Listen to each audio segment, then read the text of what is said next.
வணக்கம் வள்ளல் மீடியா நேயர்களே.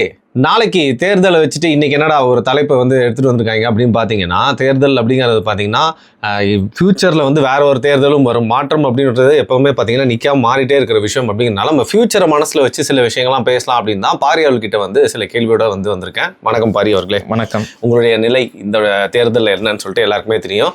ஆல்மோஸ்ட் ஒரு 6 மாதத்துலேருந்தே நீங்கள் அதை தெளிவுபடுத்திட்டே இருக்கீங்க. இப்போ இருக்கிற சூழ்நிலையில் பல பேர் நம்மளுடைய கடந்த நாளை இந்த காணொலிகளில் கேட்கக்கூடிய கேள்விகளை தான் என்னுடைய கேள்வியெல்லாம் முன்னாடி எடுத்துகிட்டு வந்திருக்கேன். அதில் நிறைய பேர் கேட்கக்கூடிய ஒரு கேள்வி, இந்த தேர்தலில் உங்களுடைய நிலைப்பாடு என்ன? அதற்கப்புறம் இயக்கம் தொடங்குனீங்களே என்ன? இந்த மாதிரி நிறைய கேள்விகள் இருக்கு. ஸோ நீங்கள் அதெல்லாம் பார்த்துருப்பீங்க அப்படின்னு நினைக்கிறேன். அதில் அடிப்படையாக நம்ம விளக்கம் கொடுக்க வேண்டியது என்ன அப்படின்னா, இந்த தேர்தலில் எந்த கட்சிக்குமே நம்ம ஆதரவு இல்லைங்கிறத நம்ம ஆணித்தனமாக சொல்லிட்டோம்.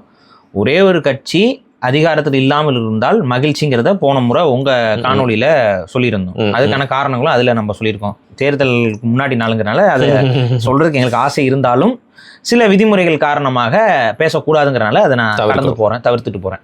அப்போ நம்ம கிட்டத்தட்ட ஒரு 5-6 மாதங்களாக சொல்கிறது, இப்போ இருக்கக்கூடிய எந்த தேர்தல் கட்சிகளின் மீதும் எங்களுக்கு நம்பிக்கை கிடையாது. அந்த நம்பிக்கையை உடைத்து விட்டார்கள். அதற்கான காரியங்களும் அப்பப்பவே நம்ம வரிசைப்படுத்தி சொல்லியிருக்கிறோம். அதை தேர்தல் முடிஞ்ச கூட நம்ம திரும்ப பேசுவோம். இந்த நிலையில் சரி, என்கிட்ட வைக்கிற கேள்வி என்னன்னா, சரி எந்த கட்சிக்கு நீங்கள் ஆதரவுன்னே சொல்லாமல் ஒரு தேர்தலை நீங்கள் அணுக சொல்கிறீங்களே, இது நியாயமா அப்படின்னு கேட்குறாங்க. எனக்கு சரியானவர்களை கை காட்டி பழக்கம் இருந்தது. சரி இல்லை அப்படிங்கும்பொழுது கை காட்ட விருப்பம் இல்லை. இந்த சரி இல்லைங்கிறவங்கள இல்லை நீங்கள் இந்த முறை நீங்கள் கை காட்டுங்க அப்படிங்கும்போது அது எனக்கு சரிப்பட்டு வரல. சரி இல்லை, அதுக்கான காரியங்கள் தேர்தல் முடிவுகள் வரும் பொழுது அப்பட்டமாக எல்லாருக்கும் புரிய வரும். தேர்தல் முடிவுகள் எல்லாருக்குமே கிளியர் ஆயிரும். அது இப்போ தேர்தல் வரைக்கும் இந்த முடிவுகள் வர வரைக்கும் வேணால் கொஞ்சம் பேர் கத்திட்டு இருக்கலாம். தேர்தல் முடிஞ்சதுக்கப்புறம் எதனால் இந்த நிலைப்பாடை நம்ம எடுத்தோம், எதனால் முன்னாடியே எஸ்ஐஆர் உள்ளே கொண்டு வரக்கூடாதுன்னு சொல்லி நம்ம தவிச்சோம், ஒத்துழையாமையை ஒட்டுமொத்த தமிழர்களும் கையில் எடுக்கணும்னு நாங்கள் ஏன் அந்த கோரிக்கைகளை முன் வச்சோம் தமிழர்கள்ட்ட, இதுக்கு எல்லாத்துக்கான விடையும் இந்த தேர்தலுடைய ரிசல்ட்லேயே உங்களுக்கு நல்ல தெளிவாக புரிஞ்சிடும். இதுதான் நம்ம ஸ்டாண்டு. இப்போ நம்ம இயக்கம் தொடங்கிட்டு நீங்கள் என்ன பண்ணீங்க அப்படின்னு கேட்குறாங்க. நம்ம இயக்கம் இன்னும் தொடங்கவே இல்லை. இயக்கத்தோட பேர் என்ன? இயக்கத்துக்கு கொடி என்ன? இயக்கத்தோட கொள்கை வரைவுங்க. நாங்கள் இன்னும் இயக்கம் தொடங்கலை. இயக்கத்தை தொடங்குவதற்கு யாரெல்லாம் உறுதுணையாக இருக்கிறீங்க, யாரெல்லாம் எங்கள் மீது நம்பிக்கை கொண்டிருக்கிறீர்கள், எங்களுடைய உறுப்பினர் சேர்க்கைக்கு யாரெல்லாம் தயாராக இருக்கீங்கன்னு சொல்லிட்டு அவங்கக்கிட்ட விருப்ப மனு தான் கொடுத்துருக்குறோம். தேர்தல் முடிச்சு தான் இயக்கம் தொடங்கப்படும்ங்கிறதையும் நம்ம முன்கூட்டியே அறிவிச்சது தான். இது ஒன்றும் இப்போ அறிவிக்கிறது இல்லை. இப்போ ஆனால் என்னைக்கு நம்ம இயக்கம் தொடங்க போகிறோங்கிற முடிவு வந்துச்சோ அன்னைக்கு இருந்தே யார் எப்படிப்பட்டவர்கள், அவர்களோட உண்மை முகங்கள் என்ன, எப்படிலாம் பின்னணியில் வேலை செய்கிறாங்கங்கிறதெல்லாம் தெரியாத அளவுக்கு நம்ம ஒன்றும் முட்டாள்கள் கிடையாது. முன்பக்கம் ஆதரவு, பின்பக்கம் முதுகில் குத்துறதுங்கிறதெல்லாம் பார்த்துட்டு அதில் என்னென்ன விஷயங்கள்லாம் இருக்குங்கிறது, சில இதெல்லாம் ஜனநாயகத்தன்மையில் நம்ம வெளியில் பேசிட்டு இருக்க முடியாது. ஆனால் மனசில் எங்களுக்கு தெரியும் என்னென்ன நடக்குது, யார் எங்கெங்கே சந்திச்சாங்க, எங்கெங்கே பேசினாங்க, என்னென்ன மாதிரியான தடைகளை கொண்டு வரதுக்கு முயற்சி பண்ணாங்க, எல்லாம் நமக்கு தெரியும். இருந்தாலும் தேர்தல் நேரத்தில் இதெல்லாத்தையும் நம்ம பேசிகிட்டு இருக்க தேவையில்லைங்கிறனால நம்ம கடந்து போகிறோம். இப்போ இந்த இடத்துல நம்ம இயக்கம் அடுத்து தேர்தல் முடிஞ்சதுக்கப்புறம் அதற்கான ஒரு விழா எடுக்கப்பட்டு இயக்கத்துக்கான தொடக்க விழா தொடங்கப்பட்டு அதில் இயக்கத்தோட கட்டமைப்பு எப்படி இருக்கும், அந்த கட்டமைப்பு இன்றைக்கி இருக்கக்கூடிய தமிழ்நாட்டு தேர்தல் கட்சிகளில் இருக்கக்கூடிய கட்டமைப்புகள் மாதிரி இருக்காது. ஒரு புதிய கட்டமைப்பாக இருக்கும். இந்த கட்டமைப்பில் இஷ்டப்பட்ட நேரத்துக்கு உள்ளே வாங்க வெளியில் போங்கலாம் சொல்கிற உரிமையும் அதிகாரமும் கட்சியோட தலைமைக்கே இருக்காது. ஒழுங்கு குழு மட்டும்தான் நடவடிக்கை எடுக்கும். அதுவும் வழக்கு மாதிரி பதிவு செய்து அந்த வழக்கில் விசாரணைகள் 2 தரப்பிலும் நடத்தப்பட்டு ஆதாரங்கள் இருக்கும் பட்சத்தில் தான் அதில் ஒருத்தர் கட்சியை விட்டு வெளியே அனுப்பணுமா, ஒரு கட்சி அவர் மேலே ஒழுங்கு நடவடிக்கை எடுக்கணுமாங்கிறத முடிவுலாம் எடுக்கப்படும். ஸோ அதனால் இந்த கட்சி என்பது, இந்த இயக்கம் என்பது முழுக்க ஜனநாயகத்தன்மையில் இருக்கும். தமிழ் தேசியம் என்பது எல்லா மனிதர்களையும் சமமாக பார்ப்பது, எல்லாருக்கும் உரிமைகள் கொடுப்பது, எல்லா இயற்கையும் நேசிக்கக்கூடிய ஒரு தத்துவம் தான். இந்த தத்துவத்தின் அடிப்படையில் நமக்கு வேண்டப்பட்டவங்களாம் என் பக்கம் வாங்கங்கிற கான்செப்ட்லாம் இல்லை. இது ஜனநாயகத்தன்மையோட ஒரு இயக்கமாக இருக்கும். இந்த இயக்கத்துக்குள்ளே தேர்தல்கள் நடக்கும். இந்த இயக்கத்துக்குள்ளே பொறுப்பாளர்களுக்கும் ஒரு சில கிரைட்டீரியாக்கள் இருக்கும். அந்த கிரைட்டீரியாவை அட்டென்ட் பண்ணால் தான் பொறுப்பாளர்களுக்கு வரவே முடியும். அதனால் ஆற்றல் மிக்கவர்களும் உழைப்ப போடக்கூடியவர்கள் அவங்களுடைய செயல்பாடுகளின் அடிப்படையில் மட்டும்தான் எங்களுடைய இயக்கத்தில் பொறுப்புக்கே வர முடியும். ஸோ இந்த மாதிரியான ஒரு நல்ல கட்டமைப்பு, ஒரு கிராஸ் ரூட் லெவல்ல இருந்து ஒரு பாலிடிக்ஸ். வெறும் நிறைய பேர் என்ன நினைக்கிறாங்கன்னா, வெறும் மக்கள்கிட்ட புரிதலை ஏற்படுத்திட்டா மட்டும் அரசியலில் வலு பெற்றுலாம் அப்படின்னு. அது வந்து சாத்தியம் இல்லை. ஒரு கட்டமைப்பு இல்லாத எந்த ஒரு கட்சியும் வந்து அரசியலில் பயணிப்பது வெற்றியை நோக்கியாக இருக்காது. அது வேற காரணங்களுக்காக இருக்கலாம். அப்போ வெற்றி நோக்கி பயணிக்கணும்னா கட்டமைப்புங்கிறது ரொம்ப ஸ்ட்ராங்காக இருக்கணும். அப்போ கட்டமைப்பு சார்ந்த ஒரு இதை உருவாக்கிட்டு இருக்கோம். நமக்கு விருப்ப மனுக்கள் நிறைய பேர் கொடுத்துருக்குறாங்க. அதில் எத்தனை பேருக்கு வந்து அதெல்லாம் வந்து உறுப்பினர்களாக சேர்றாங்க, அதுக்கப்புறம் அதில் எத்தனை பேர் செயல்பட போகிறாங்கங்கிறதெல்லாம் காலம்தான் காட்டும். தேர்தல் முடிஞ்சு நம்ம இயக்கம் வந்து தொடங்கப்படும். இதில் என்னன்னா, சின்ன சின்ன விஷயத்துக்கு நீங்கள் வந்து விமர்சிக்கிறீங்க, சின்ன சின்ன விஷயத்துக்கு வந்து நெகட்டிவாக பார்க்குறீங்க அப்படின்லாம் சொல்கிறாங்க. எது எது சின்ன விஷயம், எது எது எது அடிப்படை கருத்தியல்லையே முரண் அப்படிங்கிறதெல்லாம் இப்போ இவங்களுக்கு புரியாது. வாய்ச்சொல் தானே, வாய்ப்பேச்சு தானே அப்படின்னா அப்படி இருக்கக்கூடாது. அப்படி இப்போ தேசிய தலைவர் வந்து அவர் ஒன்று பேசுவாருங்க, இப்படி ஒன்று பேசுவாருங்க, அப்புறம் அப்படி ஒன்று பேசுவாருங்கன்னு இருந்தால் நீங்கள் அதை எப்படி பார்ப்பீங்க? ஒரு தலைவர் அப்படின்னா சொல், அந்த சொல்லுக்கு சொன்ன மாதிரி இருக்கணும். அதிலிருந்து ஒரு முறைமை தவறுறாங்க அப்படின்னா அந்த தலைமைத்துவ பண்பை அவர்கள் இழக்கிறார்கள் என்பதுதான் பொருள். சில நேரங்களில் வந்து காலத்தால் புரிதல் ஏற்படும், புரியுதுங்களா? ஒரு கருத்தியல் பேசுகிறோம், அந்த கருத்தியலில் ஒரு சில புரிதல் தவறாக இருக்கலாம். அந்த புரிதலிருந்து தங்களை வந்து ஒரு தெளிவான ஒரு பார்வையை நோக்கி நகர்த்தி கொண்டு வரலாம். அந்த புரிதல் மாற்றம்ங்கிறது வேற, புரிதல் மாற்றம்ங்கிறது வேற. இப்படி மாற்றம் அடைந்த ஒருத்தர் வந்து திரும்ப திரும்ப இந்த பக்கம் பேசுறது, அந்த பக்கம் பேசுறது, அப்படி ஒன்று பேசுறது, இப்படி ஒன்று பேசுறதுங்கிறது வந்து அது வெளிப்படையாக சொன்னோம்னா மாற்றி மாற்றி பேசுறது. சொல்லொன்று செயலொன்றுன்னு இருக்கிறது. இப்போ சொல்லொன்று செயலொன்றுன்னு இருக்கும்போது ஒரு இயக்கம் என்பது அது உண்மைத்தன்மையோடு பயணப்படுமானா பயணப்படாது. இப்போ இந்த மாதிரியான பல குறைபாடுகள் தமிழ்நாட்டில் இருக்கக்கூடிய எல்லா கட்சியிலையும் நீங்கள் பார்க்கலாம். இது விதிவிலக்கெல்லாம் கிடையாது. புதுசாக வரக்கூடிய கட்சிகளுக்கும் இது விதிவிலக்கு கிடையாது. அவங்க மாற்றி மாற்றி தான் பேச போகிறாங்க, மாற்றி மாற்றி தான் செயல்பட போகிறாங்க. நேர்மையாக இருக்க போகிறதில்ல. ஒரு உண்மையான ஜனநாயக சக்தியாக அவர்கள் வளர்ந்து வர போகிறதில்ல. ரவுடித்தனம் பண்ணுறவன், திருட்டுத்தனம் பண்ணுறவனுக்கெல்லாம் பொறுப்புகளும் வேட்பாளர்களாகவும் மாற்றக்கூடியதாக இருக்குது. மாற்றி பேசும்போது இது பண்ணும்போது முட்டு கொடுக்கக்கூடிய ஒரு கூட்டமாக இருக்குது. அப்போ இது ஒரு உண்மையான ஒரு விடுதலை இயக்கமாக இவைகள் எல்லாம் இருக்க போகிறதில்ல. ஏன்னா தமிழர்களுக்கு தேவையானது வந்து பார்த்திங்கன்னா தமிழர்களுக்கான விடுதலையை வந்து கட்டமைக்கிறது தான். அதுக்காக தான் நம்ம இங்கே களத்துக்கு வந்தோம். இங்கே 2009 இனப்படுகொலை நடந்தது. அந்த இனப்படுகொலை பல பேருக்கு வந்து ஒரு புடநில தட்டின மாதிரியான ஒரு நிகழ்வு தமிழர்களுக்கு. இதற்கு மேலேயே நீ வந்து உன் இனம் சார்ந்த அரசியலையும் இனத்துடைய பாதுகாப்பை பற்றியும் நீ சிந்திக்காமல் இருந்தாய் என்றால் உனக்கு வந்து அழிவு என்பது நிச்சயங்கிற அந்த ஒரு புரிதலை தமிழ்நாட்டில் இருக்கக்கூடிய எல்லா தமிழர்களுக்குமே உணர்த்திடுச்சு. அது உணர்த்தாமலாம் கிடையாது. ஆனால் அதை சரியாக கொண்டு வந்து மக்கள் மத்தியில் கொண்டு வந்து சேர்த்து அதன் மூலமாக தமிழர்களுக்கு ஒரு பெரிய விழிப்புணர்வை ஏற்படுத்தி அதிலிருந்து ஒரு இயக்கத்தை கட்டி அந்த இயக்கம் என்பது ஒரு சரியான அரசியல் பாதையில் போயிருந்தா ஒரு 5 ஆண்டுகளே வெற்றி என்பது சாத்தியம். இதுதான் உண்மை. 5 வருஷத்துலேயே வெற்றி வந்திருக்கும். ஆனால் அதை சாதிக்க முடியாமல் போகுது அப்படின்னா நம்மை நாமே சரி செய்து கொள்ள வேண்டும். அப்படி நம்ம பார்க்குறோம், இந்த ட்ராக் ரெக்கார்ட்லாம் பார்க்குறோம், ஒவ்வொரு இயக்கங்களுடைய செயல்பாடுகளை பார்க்குறோம், என்னென்ன தவறுகள் என்னென்ன இடத்துல நடந்திருக்கு, எதனால் மக்களுக்கு நம்பிக்கை வராமல் இருக்குது, இது எல்லாத்தையும் நம்ம பார்த்துட்டு சரி இந்த பிழைகள் இருக்கக்கூடாது, அந்த பிழைகளை நீக்கி ஒரு சரியான ஒரு தமிழ் தேசிய அமைப்பு இன்னொன்று இருக்குங்க.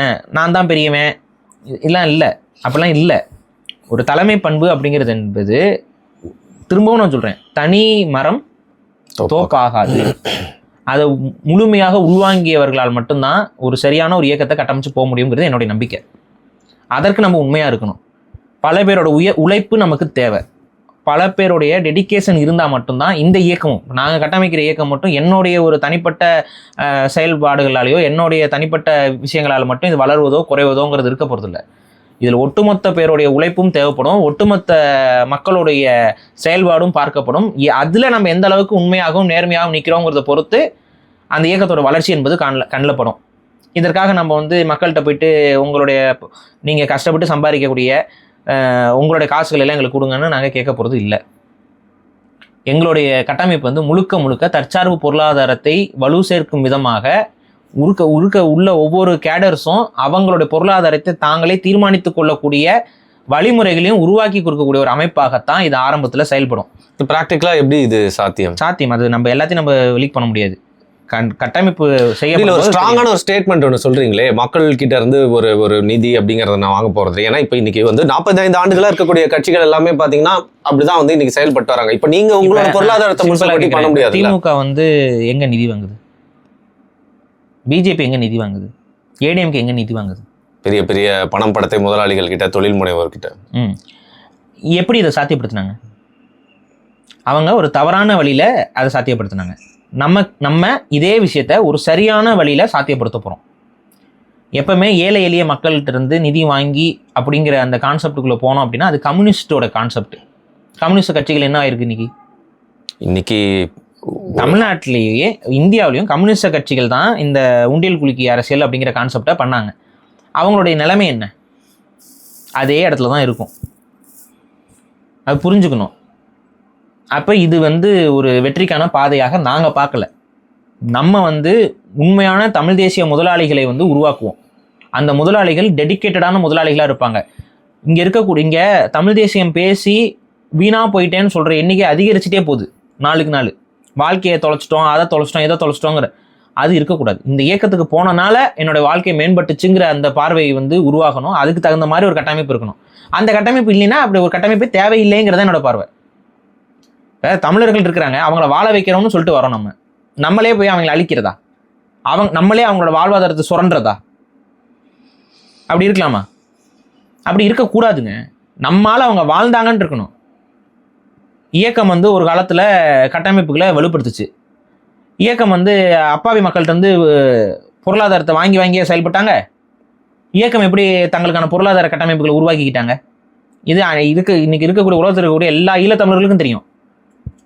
வெளிப்படையாக சொன்னோம்னா இன்னைக்கு உலக அளவில் பரவி இருக்கக்கூடிய பல ஈழத்தமிழர்கள் யாரால, எதற்காக, எதன் பொருட்டு ஒவ்வொரு நாட்டுக்கும் அனுப்பி வைக்கப்பட்டார்கள், அங்கே என்ன உங்களை செய்ய சொன்னாங்க, அங்கே நீங்கள் என்ன பண்ணி என்ன செஞ்சீங்க, இது எல்லாம் உங்களுக்கு தெரியும்.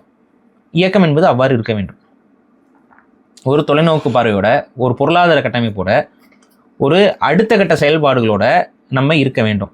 இன்னொன்று, இந்திய அரசியலை பொறுத்த வரைக்கும் அதிகாரம் அப்படிங்கிறது வந்து மக்கள் வாக்கு போட்டோன்னே ஒருத்தர் கையில் வர்றது மட்டும் கிடையாது. மக்கள் எந்த அளவுக்கு ஒரு தலைவரை நம்புகிறார்களோ அந்த தலைவருக்கு அதிகாரம் உண்டுங்க. அவர் ஒரு கவுன்சிலராக கூட இருக்க தேவையில்லை. அந்த தலைவர் நினச்சா, இப்போ நீங்கள் காந்தி இருந்தார், காந்தி இந்தியாவில் எங்கேயாவது பொறுப்பு வச்சாரா? ஆனால் காந்தியால் இந்தியாவை கட்டி போட முடிஞ்சுதா இல்லையா? இந்தியா ஒரு பக்கம் தள்ள முடிஞ்சுதா இல்லையா? எதனால்?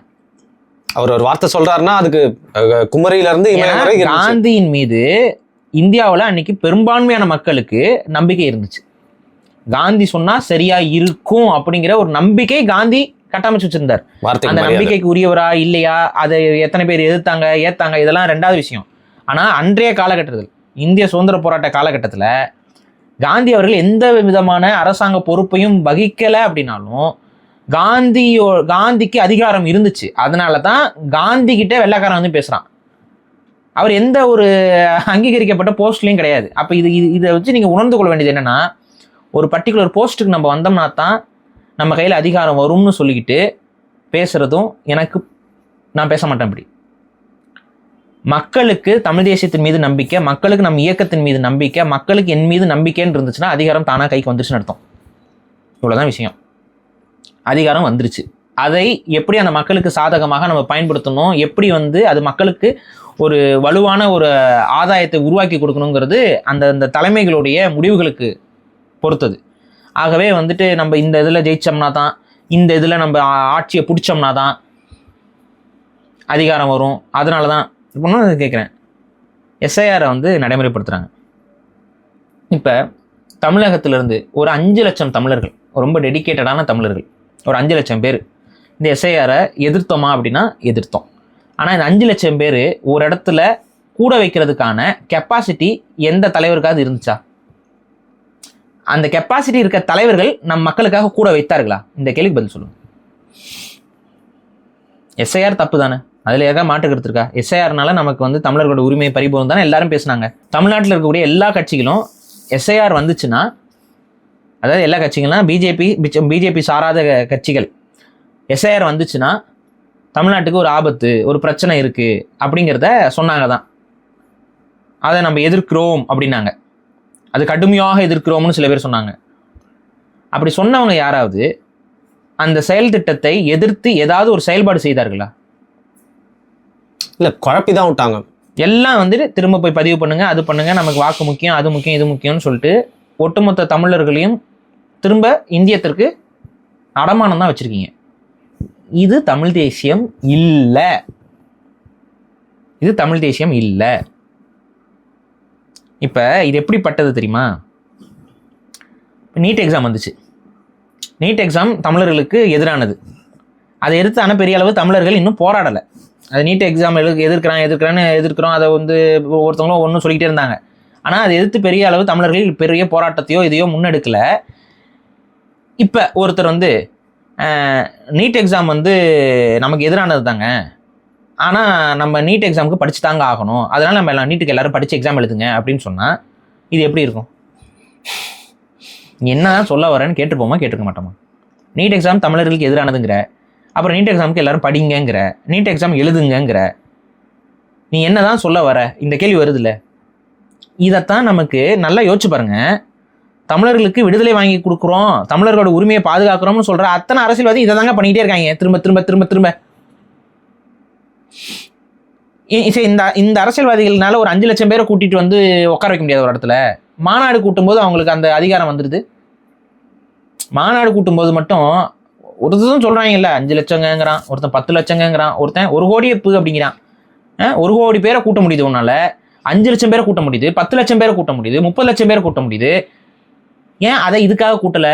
உனக்கு வாக்கு வேணுங்கும் போது இதை கூட்ட தெரிஞ்ச உனக்கு மக்களுக்கு வாழ்க்கை வேணுங்கும் போது நீ கூட்டலை இல்லை. ஏன்? இதை நீங்கள் யோசிச்சிங்கனாவே எது உண்மையான அரசியல், எது போலியான ஏமாத்து அரசியல்ங்கிறது உங்களுக்கு புரிஞ்சிடும்.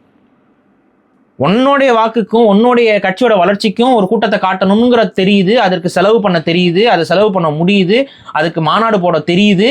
ஆனால் ஒட்டுமொத்த மக்களுக்கும் ஒரு ஆபத்துன்னு வரும்போது உன்னால் கூட்ட முடியல. இப்போ நான் கேட்குற கேள்வி என்னன்னா, இதைத்தானையா 2009 பண்ணாங்க? 2009 எவனா கூட்டம் கூட்டினானா? கூட்டத்தை வந்து இப்ப நான் இப்ப கேக்குறேன், அன்னைக்கு கூட்ட முடியாத தலைவர்கள் இருந்தாங்களா? அப்படிலாம் இல்லை. அன்னைக்கும் பெரிய கூட்டத்தை காட்டக்கூடிய தலைவர்கள் இருந்தாங்க தமிழ்நாட்டில். ஏன் கூட்டத்தை கூட்டலை? அதுக்கு 1000 காரணம் சொன்னாங்க. இந்தியாவில் அதுக்கு பிரச்சனையாகுதுங்க, இதுல அதுக்கு பிரச்சனையாகுதுங்க, அதுல எங்களுக்கு பிரச்சனையாகுதுங்க அப்படின்னு சொல்லிக்கிட்டு கடைசியில் என்ன பண்ணானுங்க? எல்லாம் எதுவுமே செய்யலை. இவங்க உண்மையான தலைவர்கள் அல்ல. இது திரும்ப திரும்ப ரிப்பீட் ஆகும். அப்போ இதெல்லாம் நம்ம பார்க்குறோம். இதெல்லாம் பார்த்து சரி ஓகே, எப்போல்லாம் நமக்கு முக்கியமான ஒரு நிகழ்வு வேணுமோ அந்த நேரத்துலாம் டைவர்ட் பண்ணிடுவாங்க சில பேர். முக்கியமாக நமக்கு நம்ம தமிழ் தேசியத்திற்கு ஆதரவான இல்லை தமிழ் தேசியத்திற்கான ஒரு நிலைப்பாடு, ஒரு ஒரு ஒட்டுமொத்த தமிழர்களும் ஒரு ஸ்டாண்ட் எடுக்க வேண்டிய ஒரு காலம் வரும்பொழுது டைவர்ட் பண்ணி விட்டுருவாங்க. இது நம்ம பார்த்துக்கிட்டே இருக்கோம் காலங்காலமாக. ஒவ்வொரு 5 வருஷத்துக்கு ஒரு முறையும் பார்க்குறோம், ஒவ்வொரு போராட்டங்களையும் நம்ம இதை பார்க்குறோம். இப்போ ஸ்டெர்லைட் நிறுவனம் தமிழர்களை கொண்டுருச்சு. இப்போ அந்த வேதாந்தா நிறுவனம் இருக்குது. அந்த நிறுவனம் நம்ம போராடணும், நமக்கு எதிராக பண்ணுச்சு, அதை நம்மளால் விரட்டி விட முடிஞ்சுதா? இல்லை. இந்தியாவில் அது இன்னும் இருக்குது. இப்போ அடுத்து அது என்ன பண்ணுது? அது அடுத்து போயிட்டு இப்போ ஒடிசாவில் போயிட்டு அங்கே இருக்கக்கூடிய காடுகள் எல்லாத்தையும் அழிக்கிறதுக்கு, அங்கே ஏதோ ஒரு மினரல் இருக்குன்னு சொல்லிட்டு அதை எடுக்க போகிறோம்னு சொல்லிட்டு மைனிங் பண்ண போகிறோம்னு சொல்லிட்டு காடுகள் எல்லாம் அழிக்குது. மக்கள் அங்கே போராடிட்டு இருக்காங்க. பழங்குடி மக்கள், காட்டில் வாழக்கூடிய, காட்டை வாழ்வாதாரம் கொண்ட மக்கள், பழங்குடி மக்கள் வந்து அங்கே இறங்கி போராட்டம் பண்ணிட்டு உருமாட்டிக்கிட்டு வேற இடத்துக்கு போயிடுச்சு. ஆமாம். அப்போ இங்கே நீங்கள் புரிந்து கொள்ள வேண்டியது என்னன்னா, இதுதான் அரசியல். இந்த உலகத்தை ஆள்பவர்கள் யார்? நம்ம பேசியிருக்கிறோம். எல்லா மறைமுக அரசியலும் பேசிட்டு நம்ம கண்ணு முன்னாடி நடக்கிற மறை அரசியல் கூட புரிஞ்சுக்காத அளவுக்கு நம்ம இன்னும் முட்டாள்களும் அல்ல, தற்குறிகளும் அல்ல. கண்ணு முன்னாடி தெரியுது. அதனால நம்பிக்கை வச்சவங்க மேலேயும் நமக்கு நம்பிக்கை போச்சு, நம்ம பகைன்னு பார்த்தவங்களும் சிலருக்கு பங்காளி ஆயிட்டாங்க. இதெல்லாம் நமக்கு புரிஞ்சிருச்சு. அதனால் நீ யாருக்கும் ஆதரவு இல்லைன்னு ஒரு முடிவு எடுத்துட்டோம். அதுக்கு அடுத்து நமக்கு ஒரு கடமை இருக்குது. உண்மையான தமிழ் தேசியத்தை இந்த மண்ணில் கட்டமைக்க வேண்டிய கடமை. அது வந்து இந்த மாதிரியான நிகழ்வுகள் நடக்கும் பொழுது எந்த அமைப்பு உண்மையாக நிற்கிது, எந்த அமைப்பு பின்வாங்காமல் நிற்கிது, எந்த அமைப்பு உண்மையான செயல்பாடுகளை செய்யுதுங்கிறதுக்கு காலம் வந்து பதில் கொடுக்கும். அதை நோக்கி தான் நம்ம நகர்றோம், அதை நோக்கி தான் நம்ம செயல்படுறோம். நம்ம அமைப்பில் வந்துட்டு குறைகள் வரலாம், குறைகள் அற்ற அமைப்புன்னு நான் சொல்ல மாட்டேன், குறைகள் வரலாம். ஆனால் அந்த குறைகள் சரி செய்யப்படும். நாங்கள் எடுக்கிற முடிவுகள் என்றைக்காவது தவறாக போகலாம், ஆனால் அந்த தவறை உணர்ந்து அந்த முடிவுகளிலிருந்து நாங்கள் பாடம் கற்றுக்குவோம். மாறாக நாங்கள் செய்கிறது எல்லாமே சரி, நாங்கள் இப்படி தான் பண்ணுவோம், பிடிச்சாரில் பிடிக்காட்டி போ அப்படிங்கிற மாதிரியான அந்த ஒரு வன்முறை பேச்சுக்களையும் திமிருத்தன பேச்சுக்களும் வந்து இந்த அமைப்பில் யாருக்கும் இருக்காது, இருக்க போகிறதும் இல்லை. அப்படி தான் அதை கட்டமைக்க போகிறோம். ரெண்டாவது, இந்த அமைப்பு உருவாக்கக்கூடிய ஒவ்வொரு இளைஞனும் அந்த அமைப்புக்கான ஒரு முகவராக இருப்பான். அந்த இளைஞனுடைய நற்பண்புகளை பார்த்தே இந்த மாதிரி ஒரு பையன் அரசியல் ஈடுபடுறான், அந்த அரசியல் வந்து யாரு அப்படிங்கிறத பார்த்து தான் அந்த அமைப்புக்கே பெருமை சேர்க்கும் விதமாக இளைஞர்களை கட்டமைப்போம். இளைஞர்களுக்கு அந்த அளவுக்கு புரிதலை ஏற்படுத்துவோம். புரிதல் உள்ள இளைஞர்கள் வந்து அரசியல் களத்தில் இருக்கும் பொழுது தான் மக்கள் சேவையில் இருக்கு. இன்னொன்றுங்க, அரசியலுங்கிறது மக்கள் சேவை தான். இந்த அரசியலுக்கு வந்து வாழ்ந்தவன் ஒருத்தர் இருக்கக்கூடாது. உண்மையாக சொன்னால் அரசியலுக்கு வந்து வீழ்ந்தவன் ஒருத்தர் இருக்கணும். அதுதான் உண்மையான அரசியல். நமக்கு சொத்து சேர்க்குறோம், நம்ம வந்து காசு பணம் பார்க்குறோம் அப்படின்னா அது நம்ம நிலை என்ன இருக்கோ அந்த நிலையில இருக்கணும். அப்படி எப்படி ஒரு மோட்டிவேஷன் வரும்? இப்போ எனக்கு ஒரு கான்ட்ராக்ட் கிடைக்குது, பட்டுன்னு ஏதாவது வந்து ஒரு குவாரி மாதிரி ஏதாவது கேட்கலாம், அப்பதான் ஒரு ஊக்கம் இருக்கும் அரசியலுக்கு வரதுக்கு. நான் ஒன்று கேட்குறேன், இப்போ ஒரு கான்ட்ராக்ட் கிடைக்குது, அந்த கான்ட்ராக்டை நல்லபடியாக செய்யணுங்கிறதுக்காக பண்ணுறீங்க. இப்போ நல்லபடியாக செய்யணுங்கும் பொழுது லாபம் குறையுமா அதிகரிக்குமா? லாபம் கூடும் தான். இல்ல நல்லபடியானா நியாயமா சொல்றீங்க? நியாயமா என்ன பொறுத்த வரைக்கும் லாபம் வரதாங்க நல்லபடின்னு நினைச்சிட்டேன். அதாவது நல்லபடியெல்லாம் செஞ்சு நீங்க சொல்ற மாதிரிலாம் வேலைக்கு ஆகாது. இப்போ ஒரு பில்டிங் கான்ட்ராக்டர் இருக்காரு, அந்த பில்டிங் கான்ட்ராக்டருக்கு வந்து இப்போ ஒரு பில்டிங்கை கட்டி முடிக்கும் பொழுது அவருக்கு மார்ஜின் வந்து ஒரு ஒரு 50 லட்சம் இருக்குன்னு வைங்களேன். ஒரு நல்ல பில்டிங் கான்ட்ராக்டர் அதை கட்டிக்கிட்டே வராருன்னு வைங்களேன், தரமான பொருட்களை பயன்படுத்த போறான்னா கொஞ்சம் கொஞ்சம் வந்து கடைசியில் அவரோட லாப கணக்கில் தான் அடி கொடுக்கும். ஆனால் லாப கணக்கில் கம்மியானாலும் அந்த ஆளுக்கு வந்து நம்பகத்தன்மை வந்து உருவாகும், அது ஒரு இன்வெஸ்ட்மெண்ட்டாக மாறும், இன்னும் 10 வேலை வரும். புரியுதா? அது போல தான் ஒரு அரசும். இந்த அரசு நம்ம ஒரு முடிவெடுத்துட்டு போகிறோம், செயல்படுறோம் அப்படிங்கும் பொழுது நம்ம வந்து இதில் நம்ம வந்து அப்படி மேலே போயிடணும், இப்படி மேலே போயிடணும், இந்த குறிப்பிட்ட காலகட்டத்தில் நம்ம அதிகாரத்துக்கு போயிடணும் அப்படிலாம் இல்லை. அதெல்லாம் கிடையவே கிடையாது. நிரந்தரமான ஒரு கட்டமைப்பு உருவாக்குறோம், சும்மா கிடையாது. நம்ம வந்து நம்ம சுமக்க போகிற வெயிட் என்னங்கிறது எனக்கு நல்லாவே தெரியும். கிட்டத்தட்ட 700 ஆண்டுகளாக தமிழ் சமூகம் அடிமைப்பட்டு கிடக்குது இந்த மண்ணில். இப்படி அடிமைப்பட்டு கிடக்கிற இந்த தமிழ் சமூகத்துடைய குறைபாடுகளும் நிறையா இருக்குது. அப்படியே எல்லாம் அப்படியே நிறைவு கொண்ட இனமாக நம்ம இல்லை, நம்மக்கிட்ட குறைபாடுகளும் இருக்குது. அந்த குறைபாடுகளை சரி செய்யணும்.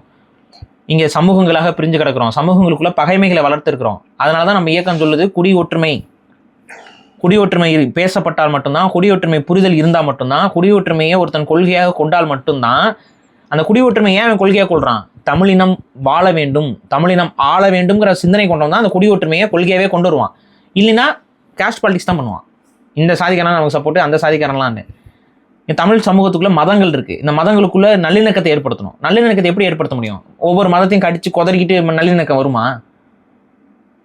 இப்போ இவ்வளோ வெயிட்டை நம்ம சுமந்துட்டு போகிறோம். சும்மா சில பேர் வந்துட்டு எங்க கூட போட்டி போட வரியா பாரி யார் பண்ணீங்களா? உங்களுக்கு என்ன நோக்கம் இருக்குது? உங்களுக்கு என்ன நோக்கம் இருக்குது? ஏதாவது கனவு இருக்கா உனக்கு?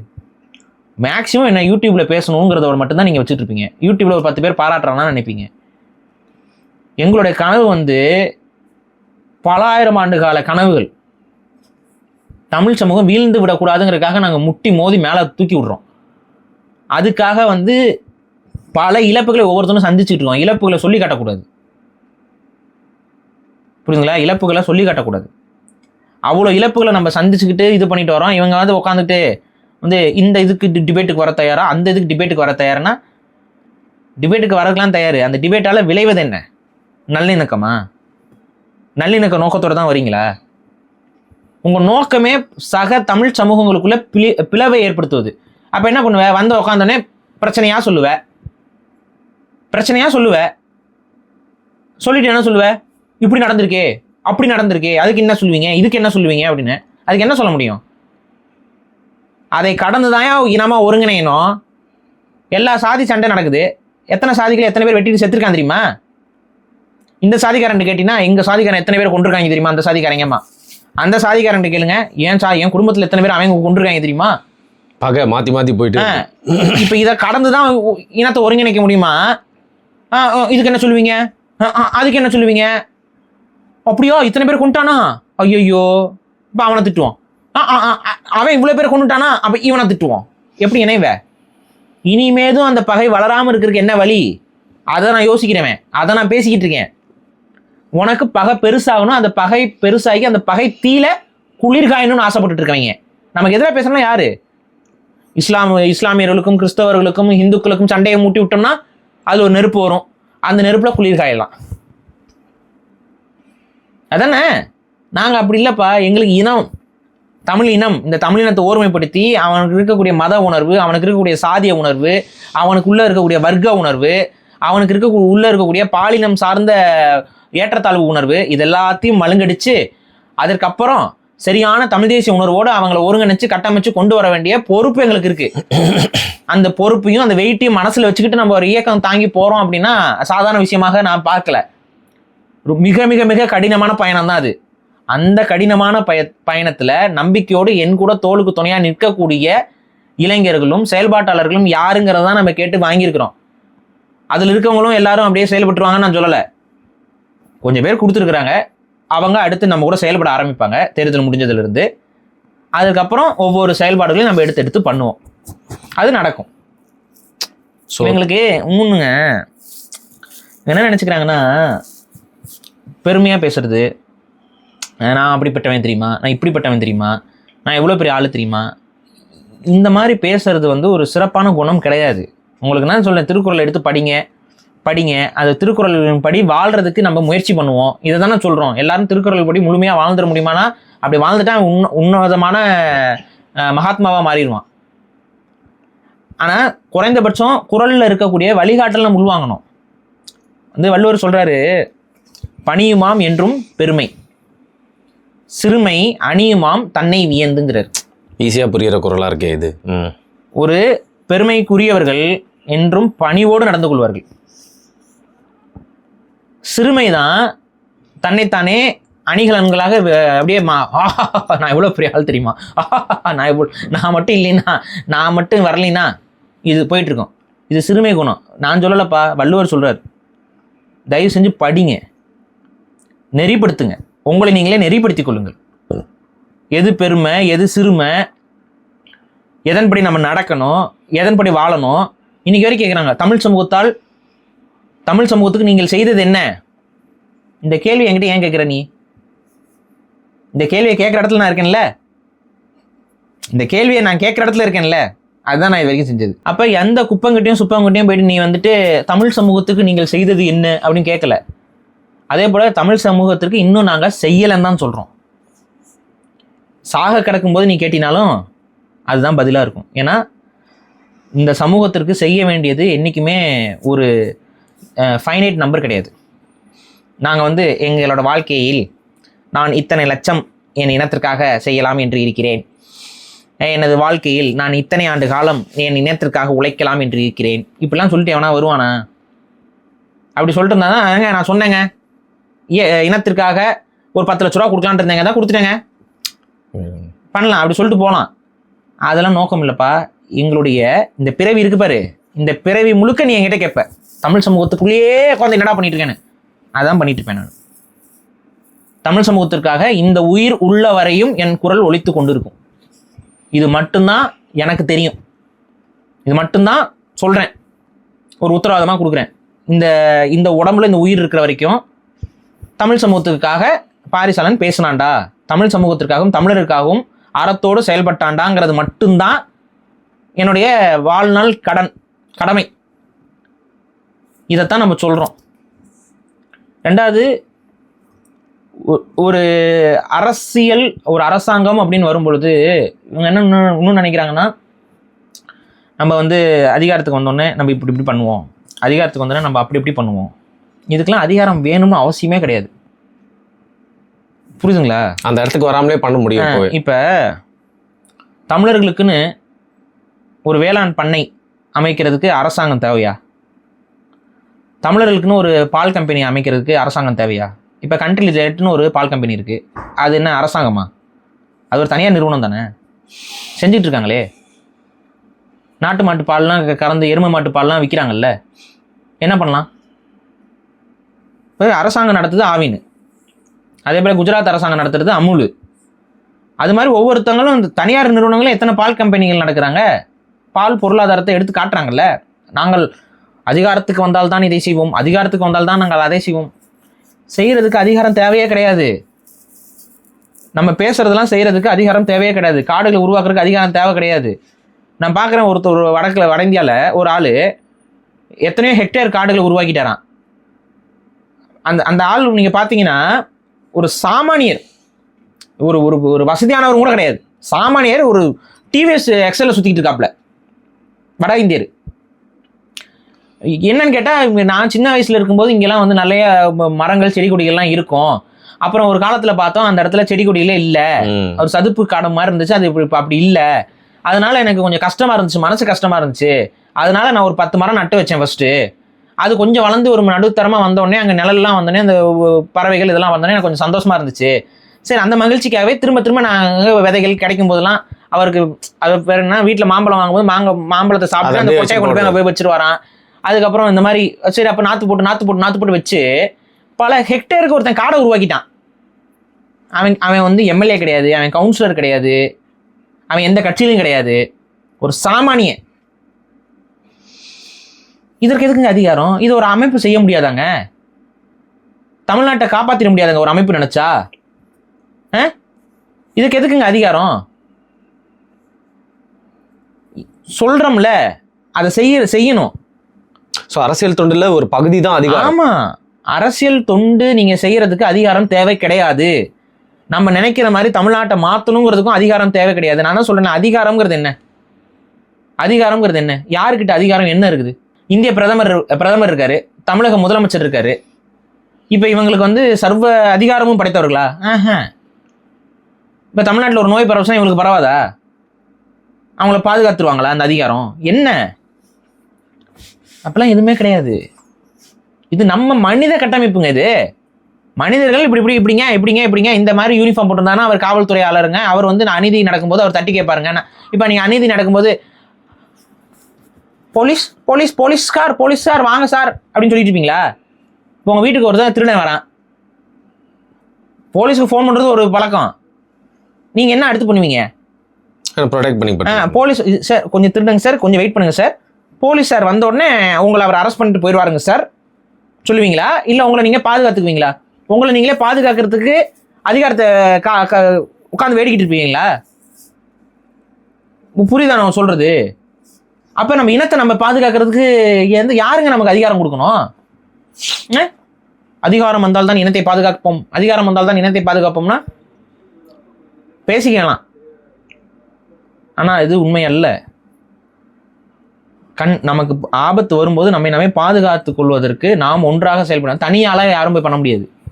தனியால போய் பண்ணானா அவங்களை நசிக்கிட்டு போயிடுவாங்க. நான் தான் சொன்னேன், ஒரு 5 லட்சம் பேர் பண்ண முடியும்.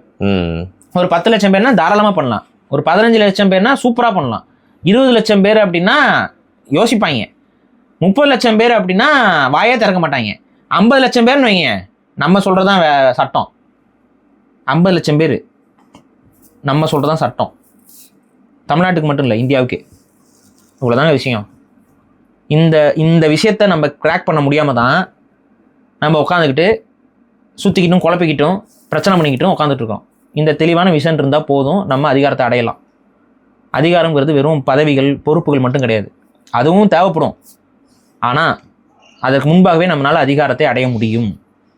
யோசிப்பானுங்க, ஓ தமிழ்நாட்டில் இப்படி ஒரு மக்களுக்கு விரோதமான ஒரு கம்பெனி வந்துச்சுன்னா, அதை எதிர்த்து இந்த அமைப்பு போராடுச்சுன்னா முடிஞ்சிரும், நம்ம போகவே தேவையில்ல, இந்த இடத்துக்கு நம்ம போகவே கூடாது, வேற எங்கேயா போய்க்குவோம் அப்படின்னு போவான்.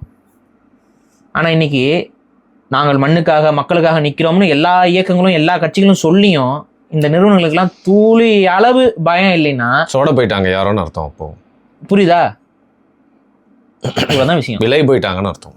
விலை போனா அவனுக்கு தெரியும், இன்னார் அப்படிங்கிறது அவனுக்கு தெரியும். எல்லாம் ஐஎன்ஆர், சரியா?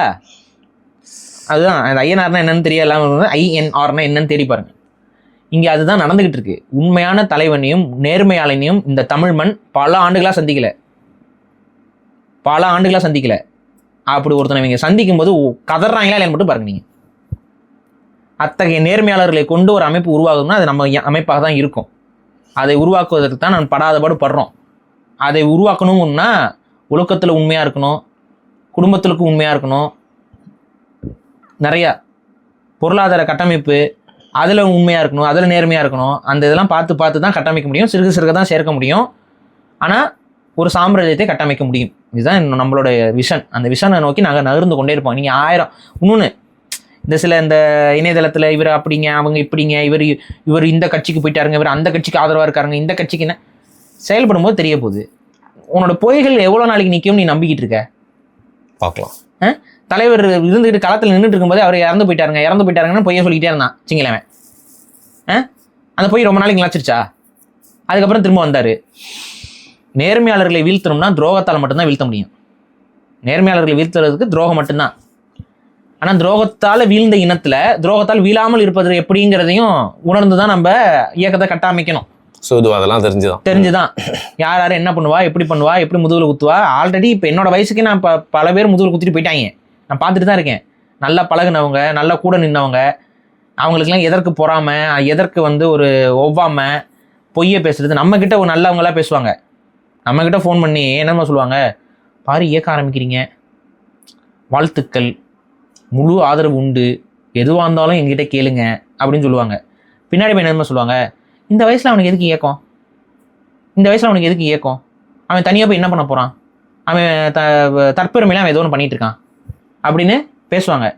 இதுவும் என் காதுக்கு வரும். ஏன்னா நேர்மையாளர்களுக்கு உண்மை சேர்ந்துடும்.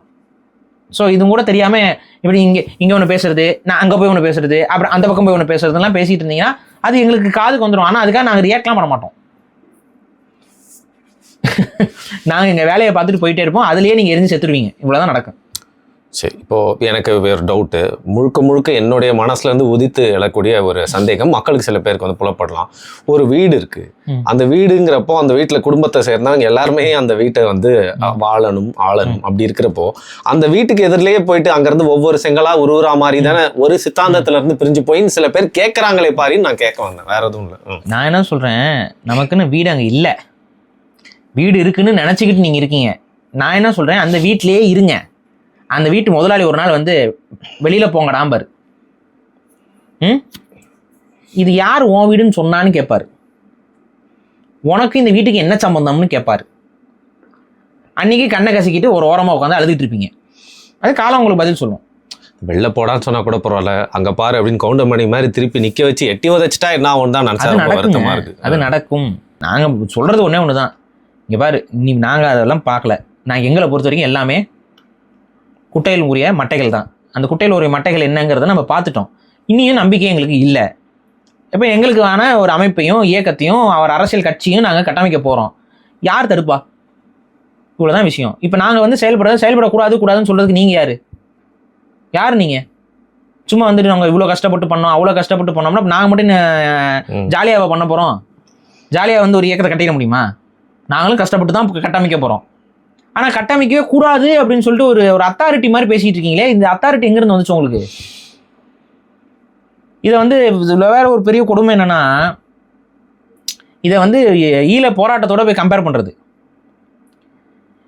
ஈழ போராட்டத்தில் புலிகள் தான் முதல் அமைப்பா?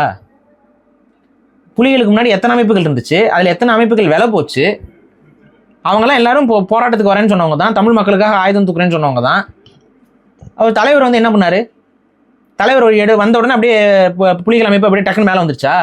யாரோட முதல்ல மோதிக்கிட்டு இருந்தார்? யார் முதல்ல அவர் பிரச்சனையாக இருந்தது? சகோதர யுத்தம் தான் நடந்துச்சு. அது யுத்த களம். அங்கே வேற மாதிரி யுத்தம் நடக்கும். இது அரசியல் களம். இங்கே பெரிய அளவு நம்ம யுத்தம் பண்ணணும்னு அவசியம் இல்லை.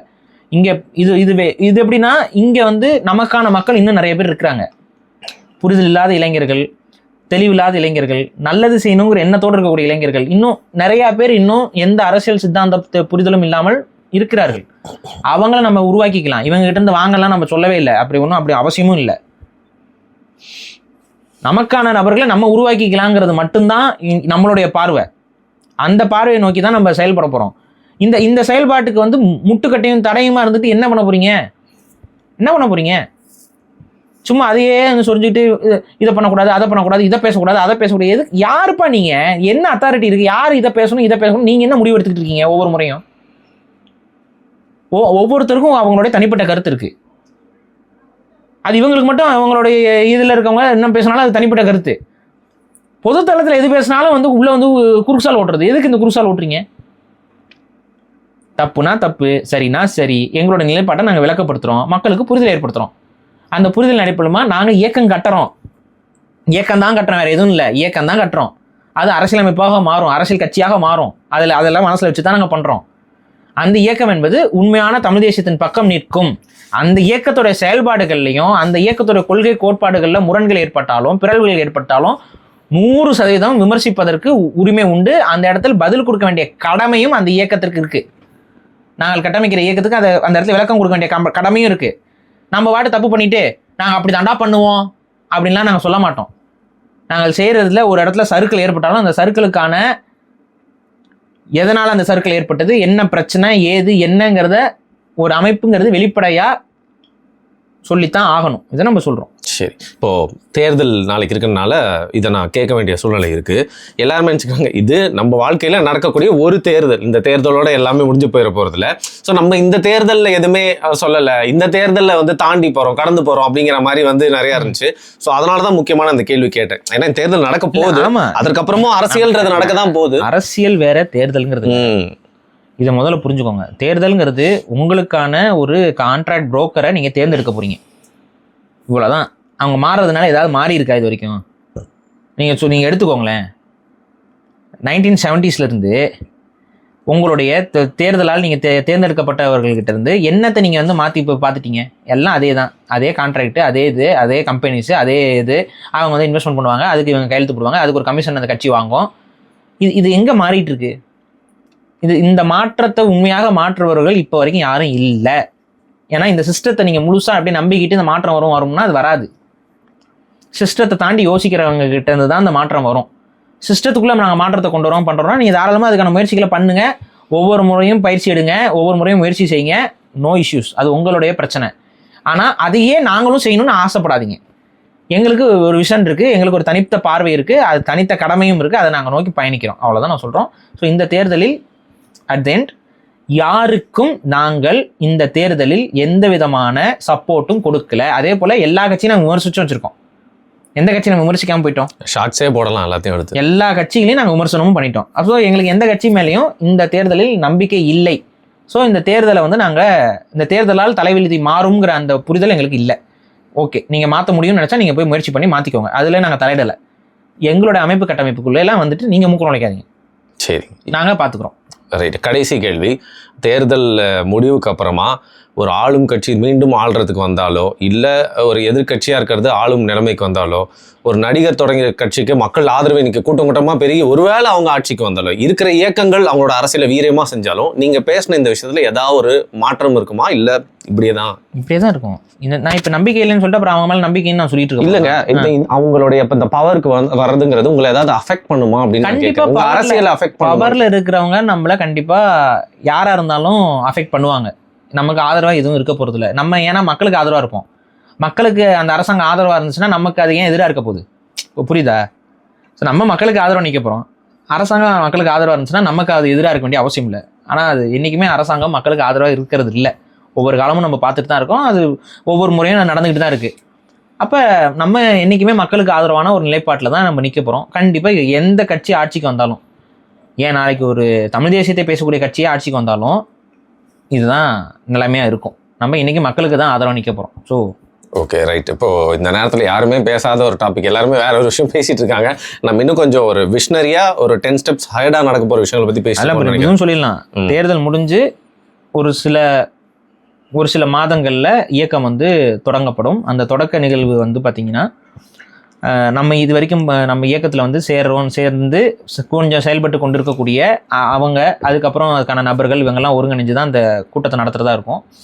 அதில் இயக்கத்திற்கான பெயர், இயக்கத்திற்கான கொள்கை கோட்பாடுகள், இயக்க கட்டமைப்பு எவ்வாறு செயல்படும், அதுக்கு அடுத்து இயக்கத்துடைய கொடி, இந்த மாதிரியான விஷயங்கள் எல்லாத்தையும் வந்து அறிமுகப்படுத்தி தொடக்க விழா என்பது இருக்கும். ஸோ இந்த தேர்தல் முடிஞ்சதுக்கப்புறம் அது வந்து ஒரு சில மாதங்கள்லேயே அது நடக்கும். ஸோ இதை வந்து நம்ம சொல்லிடுறோம். ஓகே, வாழ்த்துக்கள். மிக நன்றிகள் பாரி. நன்றி.